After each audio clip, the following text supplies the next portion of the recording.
د قبایلی ضلع مومند تحصیل صافي سرحدي سیمه ګلونو شیخ بابا اوسیدونکي وایي که چېرې حکومتي پاملرنه وشي نو دا سیمه به د سیلګرۍ په مد کې ډېر مهم کردار ادا کړي. ځایي مشرانو حاجي محمد علي او خان بهادر خان د وحدت نیوز سره په خصوصي خبرو اترو کې د سیمې ولس ته ورپېښې ستونزې بیان کړي. نو معاشره دا زموږ د علاقه هم د کالام نه کمه نه ده. دې کې ته اوس ګورې دا موسم تقریبا دا جولایي میاشت ده او دې ټایم کې اوس دا د خوله په چا باندې نه راځي، په لمر موږ ولاړ ته خپله ولاړې راسه، خو الحمدلله ټمپریچر دې وخت کې 25-30 نه باره نه ځي. نو دا یو د الله غټ نعمت موږ له الله راکړی دی، خو زموږ دا قدر نشته دی.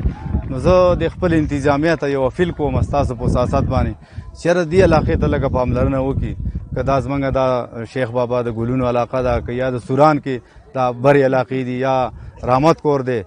که په جنوبي درې کې لاړې زه د تا ته ویم دا شاخیلو دره ده، اوغوز دره، ماشاءالله دا د سوات نه کمې نه دي، خو وجه څه ده چې دې کې هغه فیسیلیټي نشته کومه چې کالام او سوات له ورکوي. ځایي ولس وایي چې په تېرو سختو حالاتو کې مو مالي او ځاني زیان موندلی دی، کورونه مو وران شوي او ژوند مو د ډېر کړاو سره مخ دی. شیخ بابا دره شوه، سوران دره شوه، رحمت کور او میټۍ شوه، او د هغې نه اپله چې کوم ایریاز دي نو هغه ډېرې ښایسته دي او دا د هغه دپاره ډېر سوټیبل دي. موږ دا غواړو، امن غواړو، د امن خلک او زه د الله د غاړې را باندې وه هغه خدای پاک تېره کړه، او نور موږ دا غواړو چې زموږ د بچو په لاس کې کرکټ گین او بلی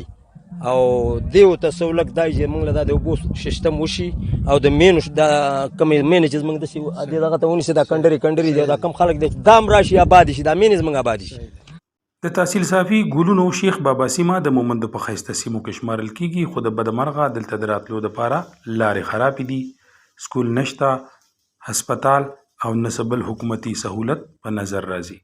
ځایي ولس وایي چې اوس امن راغلی دی، حکومت له پکار دی چې دې سیمې ته په سمدستي توګه پاملرنه وکړي چې دا رنګ دا سیمه آباده شي او کډوال خپلو کورونو ته